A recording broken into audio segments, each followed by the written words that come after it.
చేసే ఇద్దరు అభ్యర్థులను టీఆర్ఎస్ ప్రకటించింది. డి శ్రీనివాస్, కెప్టెన్ లక్ష్మీకాంతరావును అభ్యర్థులుగా ఎంపిక చేశారు కేసీఆర్. మంత్రి తుమ్మల స్థానంలో ఎమ్మెల్సీ అభ్యర్థిగా ఫరీదుద్దీన్కు అవకాశం కల్పించారు.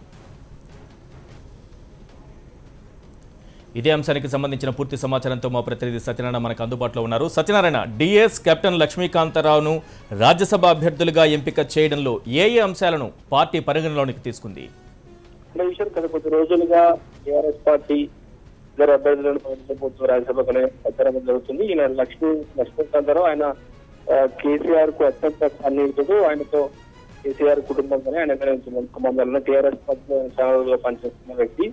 అందుకే ఆయనను రాజ్యసభ అభ్యర్థిగా ఎంపికరించారు. ఇక ధర్మపురి శ్రీనివాస్ విషయానికి వస్తే ఆయన కాంగ్రెస్ పార్టీలో పురుగుతుడు, అత్యంత సన్నిహితుడు.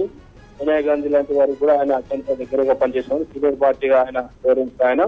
ఆయన ఇటీవల పార్టీని వీడి టీఆర్ఎస్ పార్టీ ఇచ్చారు. ఆయన ప్రస్తుతానికి సలహాదారుగా వ్యవహరిస్తున్న ప్రభుత్వానికి ఆయనను రాజ్యసభ అభ్యర్థిగా రంగంలో ఉంచడం రాజకీయంగా కాంగ్రెస్ పార్టీని గెలుపు చేయడము, పార్టీలో వచ్చిన వారికి టీఆర్ఎస్ పార్టీ స్థానం కల్పిస్తుంది, గౌరవం ఇస్తుందనే చెప్పడానికి కూడా ఇది రాజ్యసభ స్థానం చూపించారు. ఆయన నిజామాబాద్ జిల్లాలో కూడా రాజకీయ పరిణామాలు ఇబ్బంది కలగకుండా కవిత నిజామాబాద్ జిల్లాలో ఆయన సారథ్యం వహిస్తుంది. అక్కడ డి శ్రీనివాస్ లాంటి వారి పోటీ ఒకవేళ ఎన్నికల రంగంలో తిరిగితే ఇబ్బంది వచ్చే అవకాశం ఉంది కాబట్టి ఇలాంటి ఏవి ఇబ్బంది కాకుండా డి శ్రీనివాస్ ని రాజ్యసభ రంగంలో దించారు. మొత్తంగా ఇద్దరిని అభ్యర్థుల రంగంలో దించారు. ఇక ఎమ్మెల్సీ ఇటీవల మంత్రి తుమ్మల నాగేశ్వరరావు పాలేరు ఎన్నికల్లో పోటీ చేయడం కారణంగా అది ఖాళీ ఉంది. ఆ స్థానాన్ని మాజీ మంత్రి ఫరీదుద్దీన్కి కేటాయిస్తూ ముఖ్యమంత్రి శాఖ ఈ రోజు పార్టీ నుంచి ప్రకటన వెలువడింది. ఈశ్వరం. Right, thank you Satyanarayana.